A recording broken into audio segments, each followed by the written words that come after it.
Hi there, and welcome to the Audiology Department's Introduction to Tinnitus video. This session will take about an hour or half an hour to 3/4 of an hour. You can obviously pause it and come back to it anytime. The tinnitus service at the Audiology Department is a staged programme of care, and the first stage is looking at this video. There is evidence that information and self-help can reduce distress related to tinnitus. If you need more help, we're able to provide that for you. Please ask your GP for referral if you haven't already been referred, or contact the Audiology Department directly if you've already been referred for some more help. What is tinnitus? Tinnitus is the perception of sound where there's no external sound stimulus, i.e., a sound coming from inside your ears or your head that's not generated by a sound outside. Tinnitus is most commonly high-pitched and a tone or a ring, but it can also be lots of other types of sounds, such as a mechanical sound, an electrical sound. It can be pulsatile, so beat in time with your heart, or it can have a musical quality.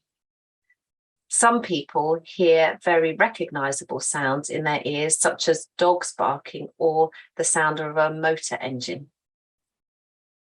Tinnitus is commonly linked with hearing loss and also with reduced tolerance to everyday sounds, but this is not always the case. Tinnitus is very common. Persistent tinnitus is experienced by around 20% of the adult population in this country. Tinnitus is also common in children. Between 1% and 2% of the adult population are severely distressed by it, and around 3% are moderately distressed by it. So the majority of people with tinnitus will find it possibly annoying, but will not be significantly distressed by it. Around 7% of the adult population in this country have seen a doctor about tinnitus. So as you can see, tinnitus is common, but not always distressing. When it is distressing, these are the main reasons for tinnitus distress. One, its intrusiveness. The sense that you can't get away from it, that there's no longer access to peace and quiet. Two is the emotional distress. Tinnitus can be upsetting and worrying. Three, problems sleeping. Tinnitus is more noticeable at night when everything's quiet, and sometimes people find it makes dropping off to sleep difficult. 4, affecting ability to hear.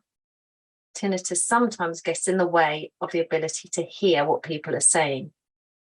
And number 5 is difficulties with concentration.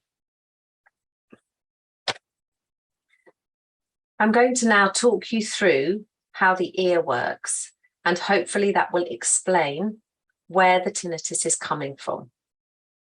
The ear is divided into 3 main parts: the outer ear, the middle ear, and the inner ear. The outer ear is the part of the ear that collects sound and that channels the sound down the ear canal to the eardrum. The middle ear is the part of the ear made up of the eardrum, these 3 little bones which connect the eardrum to a smaller membrane the other side, and the middle ear is connected to the back of the throat with a tube called the eustachian tube, which opens into the back of the throat. The eustachian tube, the purpose of the eustachian tube is to let air into the middle ear so that the eardrum can vibrate effectively. These 3 little bones, the smallest bones in the body, are held in place by tiny muscles and ligaments. The middle ear is around here and is about 1 centimetre cubed, so it's very small. The third part of the ear is the inner ear, which is the cochlear and also the balance organ. Both of these are very tiny. They're around the size of a 5p piece each, and they're both positioned here underneath the skull. Now, for tinnitus, we're interested in the cochlear because the cochlear is the organ of hearing. Now, the cochlear is like a tiny little snail shell, which is bony and hollow and filled with very specialized liquid, a little bit like cerebrospinal fluid. And in that coil, in that bony shell, is a membrane, like a ramp that runs up the middle. On that ramp is balanced about 40,000 tiny sensory cells that are projected into the liquid. And the roots of the sensory cells are connected to around 400 neurons, which bundle together to make the auditory nerve. And the auditory nerve connects the cochlear to the brain stem and then feeds up through various pathways in the brain to the auditory centers in the brain, which are up here in the top of the head. Now, when we hear, sound starts off just as air vibrating. So when I'm talking, I'm not actually making sound. All that's happening is that air from my lungs is passing across my vocal cords, and my vocal cords and my mouth shape that vibration so that the air particles vibrate as they come out of my mouth. Then your ears collect that vibration, so the vibration of air travels down your ear canals into the ear canal to hit the eardrum. When the eardrum vibrates, it makes these 3 little bones also vibrate. And the third one hammers against this smaller membrane, which makes the liquid in the cochlear move. When the liquid in the cochlear moves, that will cause the little hair cells or the sensory cells to deflect. And when they deflect, they trigger an electrical signal up the auditory nerve to the brain. So the purpose of the cochlear is to convert vibration into an electrical signal. So now I'm going to explain how this links to tinnitus. So tinnitus can be divided into 3 main categories. The first one is called a somatotinnitus, or a mechanical tinnitus. And what's happening here is when people hear the internal workings of the ear. So sometimes people might hear a clicking noise or feel a vibration. And that might be something to do with the contraction of the little muscles in the middle ear, or something to do with the nerves that project into the middle ear. So, for example, that might be a clicking or a vibration or a crackly sort of sound.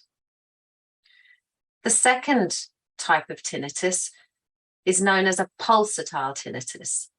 And that's when we become aware of the blood supply as it passes close to the cochlear. Now, the cochlear doesn't look like this at all. Obviously, inside the head, it's actually densely surrounded by capillaries that are taking blood to the cochlear and taking blood away. And the capillaries project right into the cochlear. So if that sound changes subtly for some reason, it becomes possible to detect the sound of the blood supply passing nearby the cochlear. Now, the third type of tinnitus, which is possibly the most common sort of tinnitus, is an electrical type of tinnitus, which is like a constant tone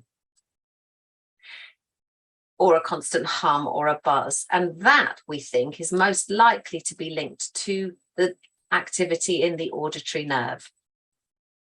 So this would be to do with the electrical activity from the cochlear going up to the auditory parts of the brain, which we become aware of with tinnitus. So hopefully that's explained a little bit about the 3 different types of tinnitus that occur. It doesn't necessarily explain why we start to hear the sounds, but very commonly tinnitus is actually a normal sound, but we've become aware of it where we weren't aware of it before. So it's possible to think of tinnitus often as the abnormal perception of a normal noise. Now, it's really important to get tinnitus checked out so that we can be confident it's not caused by anything that could be curable. And for that reason, it's important to have your hearing tested and to have your ears looked at to check that there's nothing like wax that could be taken out of your ears and make the tinnitus go, for example. But largely, once those things have been ruled out, tinnitus is often benign. In other words, it's not caused by anything sinister. What I'm going to do now is talk you through a hearing test, because commonly tinnitus is linked to hearing loss. And so if there's any hearing loss, I'm going to explain to you why the tinnitus then becomes noticeable. So when we test somebody's hearing, we'd put you into a soundproof booth and put some headphones on, and we play sounds at different pitches and at different volumes. And what we're doing is recording the quietest sounds that you can hear at different pitches. In the slide here, we've got an example of an audiogram. And what that's showing is across the page, it shows different pitches. So 250 hertz is a middle C, and 500 and 1000 going up are octaves above middle C. Going down the page, we've got volume. So up at the top, we've got very quiet sounds, and down at the bottom, very loud sounds. So this audiogram shows somebody with normal hearing, because the marks, which show the quietest sounds that this person can hear, are all quieter than 20 decibels. In other words, this person is hearing very quiet sounds at all these different pitches. And here we can see a cross section through a cochlear, which illustrates a healthy cochlear. In other words, we can see lots of really healthy hair cells all the way around. And so we know that the hair cells are detecting sounds really well with this ear.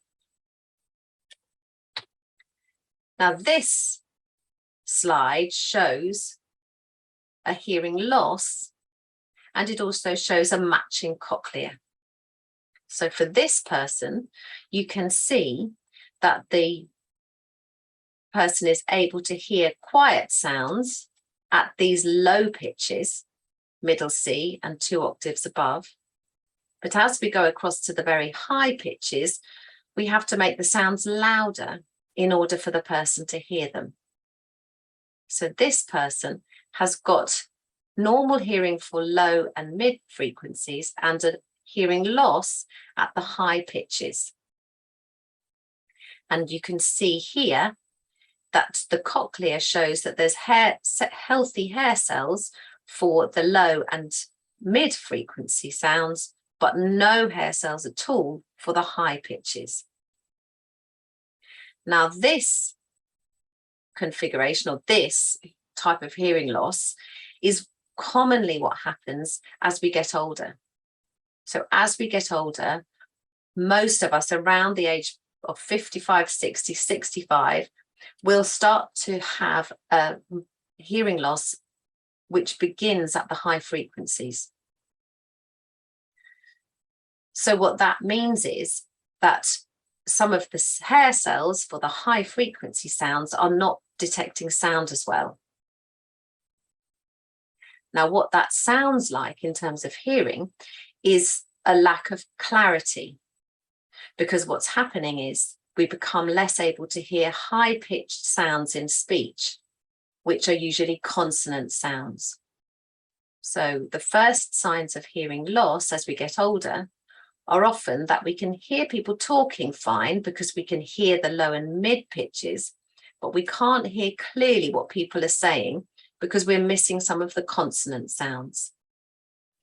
So often people with the beginnings of a age-related high-frequency hearing loss will find that people sound as if they're mumbling because the speech is no longer clear because some of the consonant sounds are not audible anymore.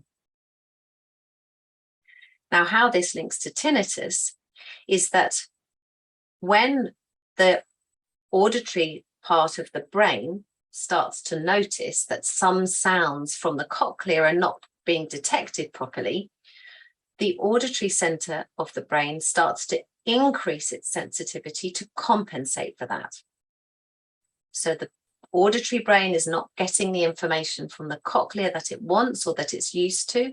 And so what it seems to do is to increase its sensitivity or increase its activity. And what that means is that we hear more tinnitus because the sensitivity doesn't increase our ability to hear ambient sound, it just increases our sensitivity to the internal sound of the auditory nerve. And that's the reason we think that tinnitus is quite common when there's hearing loss. It's common that the pitch of the tinnitus is related to the pitch of the hearing loss. So if you have a high frequency hearing loss, your tinnitus is likely to be high frequency. And if your hearing loss is low frequency, the tinnitus is likely to be low frequency. But as I've said, the most common causes of hearing loss are age and also noise exposure, and those are both high frequency hearing loss, so high frequency tinnitus. So going back to the diagram of the ear, I've talked a little bit about how hearing loss in the cochlear might relate to tinnitus. I've talked a little bit about how pulsatile tinnitus is linked to hearing the supply of blood that runs close to the cochlear. But other things that can cause tinnitus is anything blocking the ear. So for example, wax or an ear infection. Because what that means is that the ear is blocked so that the sound isn't getting through into the cochlea or into the brain. And so it feels really muffled. And what happens then is that we hear the internal workings of the ear more.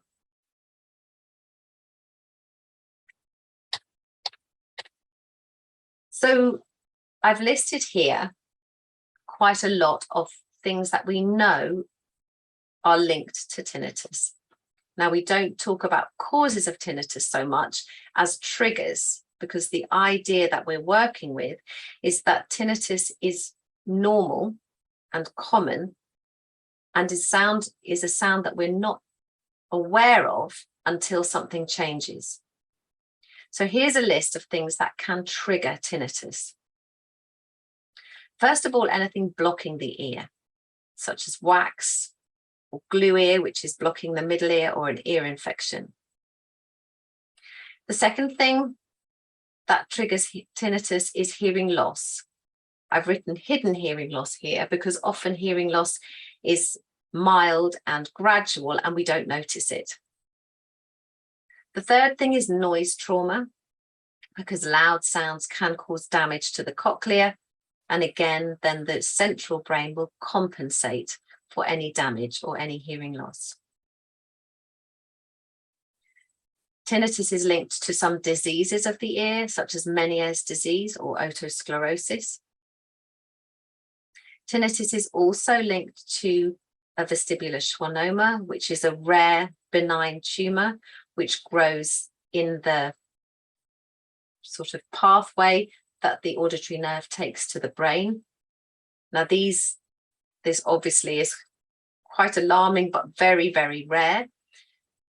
And these are screened for really successfully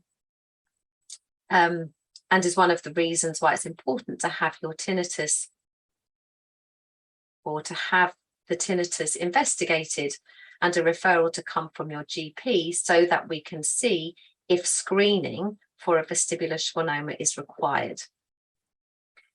It's important to emphasize here that these are very, very rare, and that an MRI scan is the gold standard in screening these out. Other things that can be linked to tinnitus are neck and back issues and jaw disorders. Tinnitus is sometimes the side effect of medication.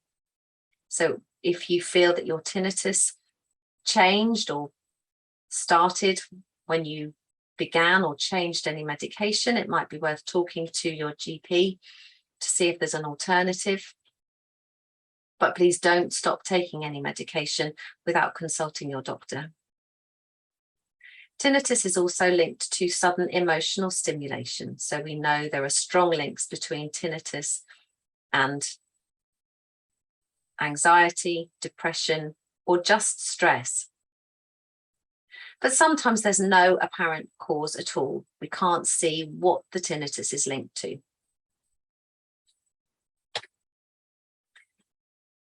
So normally what happens with tinnitus is that people become less aware of it over time. And this process is called habituation.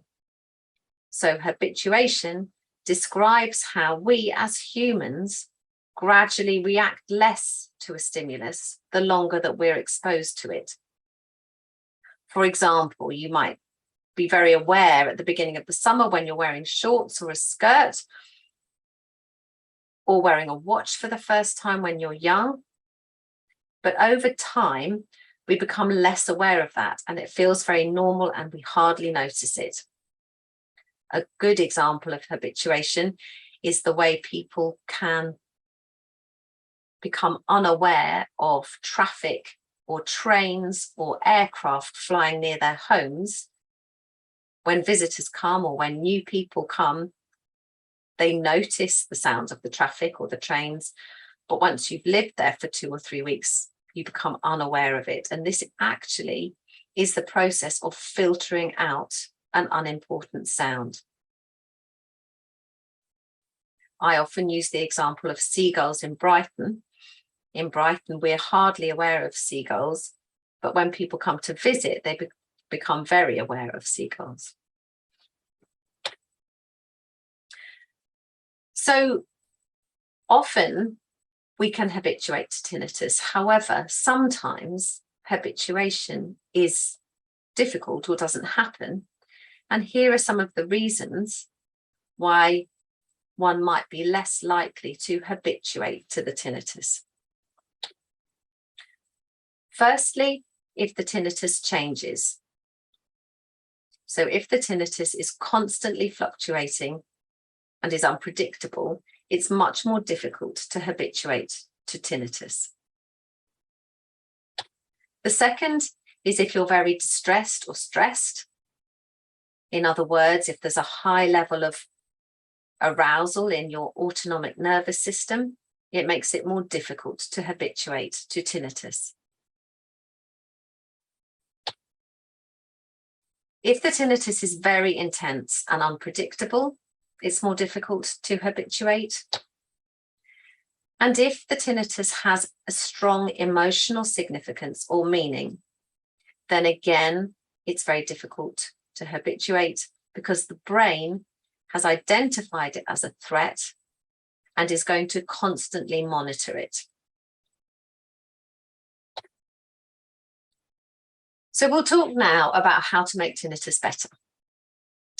Now, the starting point is really to understand that often with tinnitus, it's not a case of stopping the sound. This is possible sometimes. So if the tinnitus is linked to wax in the ear or an ear infection, when those things have been resolved, in other words, if the wax is removed and the ear infection goes, then the tinnitus is likely to stop. However, if the tinnitus is not linked to something blocking the ear or a pathology that can be cured, we're looking at not making the sound stop, but what we're trying to do is to encourage your brain to react less to it. And when this happens, it's really possible that the brain then filters it out in the same way that it filters out other sounds around us, such as the fan on your computer, the sounds of your footsteps on the floor, the sound of your breathing, the sound of your swallow. And it may be that this is already happening for you at times anyway. If you feel that there are times when the tinnitus is less noticeable than others, it's possible that there are times that your brain is already habituating slightly to the tinnitus. So to make habituation happen, to make the tinnitus better, we're looking at three main areas. One, to understand the tinnitus, to know what it is and what it isn't. The second thing is to use sound. So if there is hearing loss present and the ear is increasing its sensitivity to try and hear better, it really can help by wear hearing aids, as that quietens down the central sort of sensitivity of the system. And sound can also be helpful to give the ear something else to listen to. So by using an app and an alternative, pleasant, quiet sound to give your ear something else to hook onto. And we'll talk about that in a minute. The third thing that's important is to be aware that tinnitus triggers a fight or flight response. So it will create a stress response in the body. And what happens then is that the brain is alerted to the tinnitus and will hook onto it. So the third thing we can do is to reduce fight or flight in the body. And the fourth thing to focus on is to look at finding ways to have a good sleep routine and to look at other ways that can help you sleep so that the tinnitus doesn't make you tired, keep you awake, which then makes it more difficult to manage the next day. And we'll look at these four in turn just now. So firstly is understanding tinnitus. It's really important to use only evidence-based materials. Somebody did a study to look at what a general internet search revealed on tinnitus, and it was found that only 1/3 of the results of a random tinnitus search on the internet had any evidence base to it. So Dr. Google is not advised. What we do recommend is using well-regulated, well-researched websites such as the British Tinnitus Association and NHS Choices. These are really excellent resources with lots of information about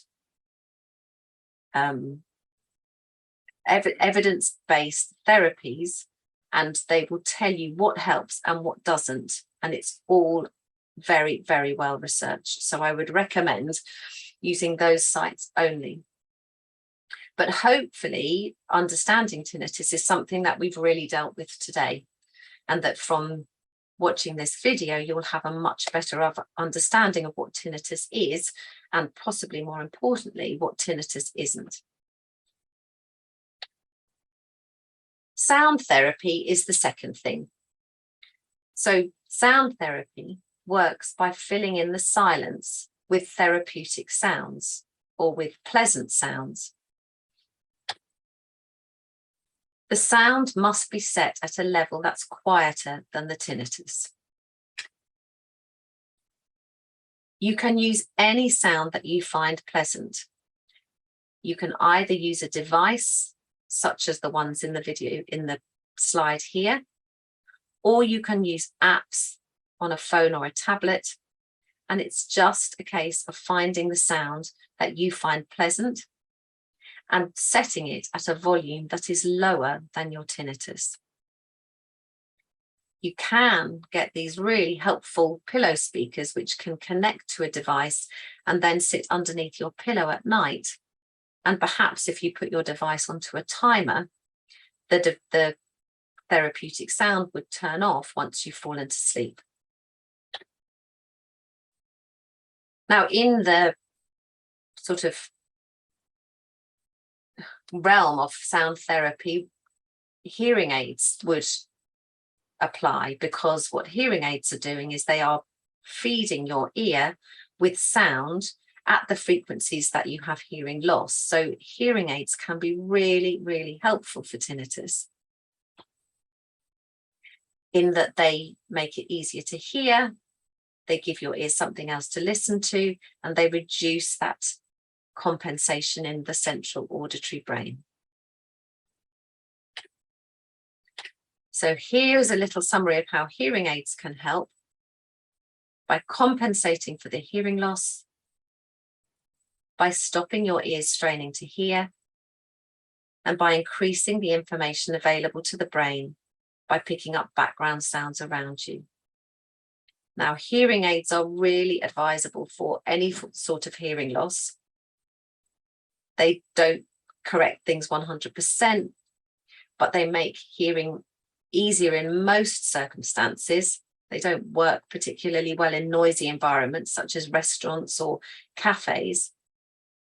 But we really do advocate trying hearing aids, even if you've got a mild hearing loss, just to see how that works. Now, the third area that we look at is reducing this emotional reaction to the tinnitus. Now, an emotional reaction to tinnitus is quite normal. It's an important function of the brain to identify and monitor anything that threatens us and to attend to things that are important to us. That, after all, is what keeps us safe. We all notice things that are important to us more than other things. For example, you would sleep through a thunderstorm, but you would wake if you hear a key in your front door. So the way we hear things is not about how loud they are, but how important. So it's possible that your tinnitus might be really quiet, but because your brain is alarmed by it, it classifies it as important and it will notice it no matter what. So hearing tinnitus or hearing the things that we notice doesn't mean they're more frequent, but what's happening is our brains are selecting for us what's important to us out of the massive information that we receive. For example, if we're thinking of getting a dog and we're thinking of getting a small black dog, all of a sudden what we'll notice is small black dogs everywhere. If we're thinking of getting a car, we might be thinking of getting a Vauxhall Astra. All of a sudden we notice Vauxhall Astras everywhere. Now, when tinnitus has been identified as a threat or something important, our brains are naturally, without any control of our own, going to attend to it. And so our job really is to persuade our brains, thank you for letting me know about this, but this isn't helpful. Monitoring it and listening to it and being constantly reminded about it is not helpful. So this is the job, is to try and persuade our brains that we don't need to attend to the tinnitus. We don't need to know about it. Now, what I've got here is what we call the hearing filing cabinet. And what it describes is how we prioritize sound. So in the top drawer, we've got sounds that are really, really important to us, that we will recognize or hear, even if we only hear a tiny fraction of the sound, or if they're very, very quiet. For example, we would hear our name across a crowded room. We would hear or notice the ringtone of a phone that's our ringtone or a ringtone that's similar to ours. We notice voices that are similar to the voices in our family, for example. A new parent would wake if their baby so much as snuffles. And what we're talking about here is sounds that we almost have a reflex reaction to. We're programmed to respond really rapidly and really extremely to those sounds that are in the top drawer. In the middle drawer, we've got sounds that require our attention in order to function. So that might be speech or music, or the sound of our car engine when we're driving, so we know when to change gear. So the middle drawer is conscious hearing. And in the bottom drawer, we've got sounds that are in our subconscious, such as the humming of a fridge, a clock ticking, as I said before, the fan on our computer, traffic in the distance. So sounds in the bottom drawer are sounds that are present, we can detect them, we can hear them, but they're in the bottom drawer. In other words, we're not attending to them. Now, tinnitus belongs in the bottom drawer. For the 18% of the adult population with non-intrusive tinnitus, their tinnitus will be in the bottom drawer. It's present, it's noticeable sometimes, but it's not in our conscious brain much of the time. But tinnitus can pop into the middle drawer and into the top drawer sometimes. And for some people, when tinnitus is really distressing, you could almost say that it's not even in a drawer, but it's sitting on the top of the filing cabinet. Now, our job is to put tinnitus back in the bottom drawer, which is where it belongs, as a background sound that we could hear if we listened for it, but most of the time it's not there or not noticeable. And you might even notice that sometimes your tinnitus is in the top drawer, sometimes in the middle drawer, sometimes in the bottom drawer, that it varies depending on what you're doing or how you're feeling or what the environment is like.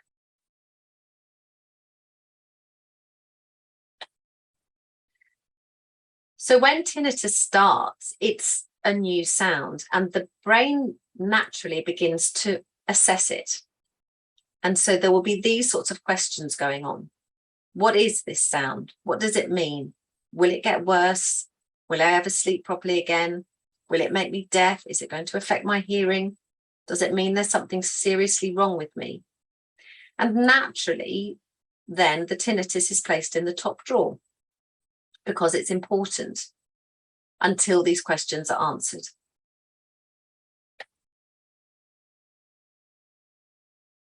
So have a think now. Where is your tinnitus right now? It belongs in the bottom drawer. It can creep into the middle and top drawer. Where is your tinnitus now? It may well be middle or top because we're talking about it. But where was it last night? Where was it yesterday?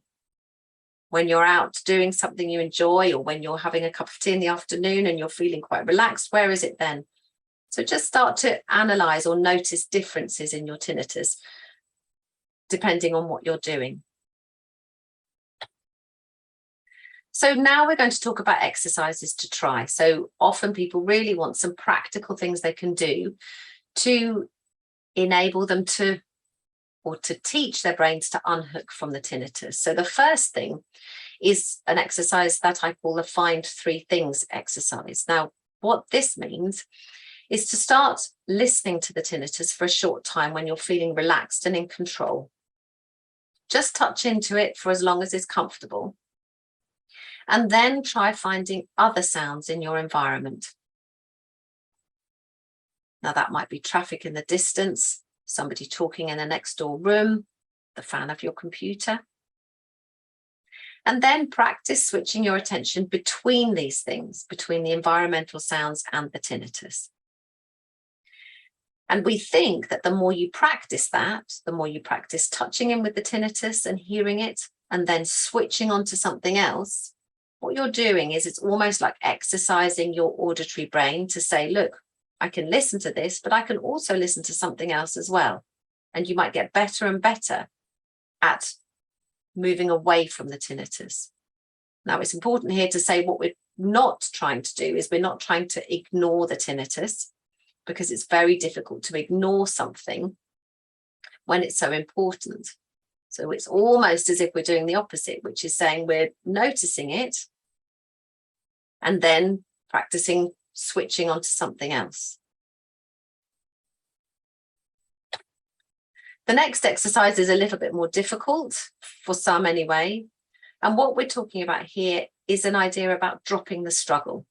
So what we know seems to reinforce tinnitus is really fighting with it, really trying to get rid of it.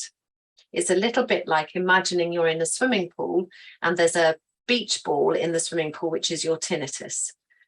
And the more you try and push that beach ball underneath the water, the harder it's going to bounce back. And if what you're trying to do is to swim and enjoy the swim and enjoy lengths, actually, you're not able to do that if you're spending your time trying to get rid of this bouncy ball or this beach ball.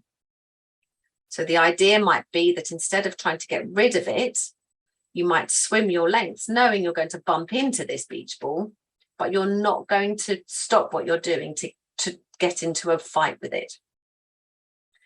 So the dropping the struggle exercise is imagining that at the back of your mind is a struggle switch.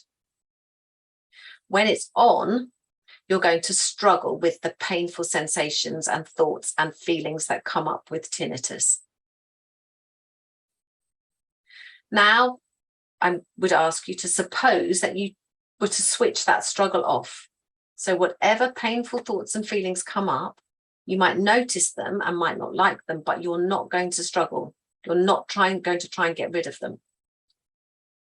Tinnitus can be unpleasant, and commonly people wish it wasn't there, but you're not going to waste your time and energy struggling with it. Just see what happens.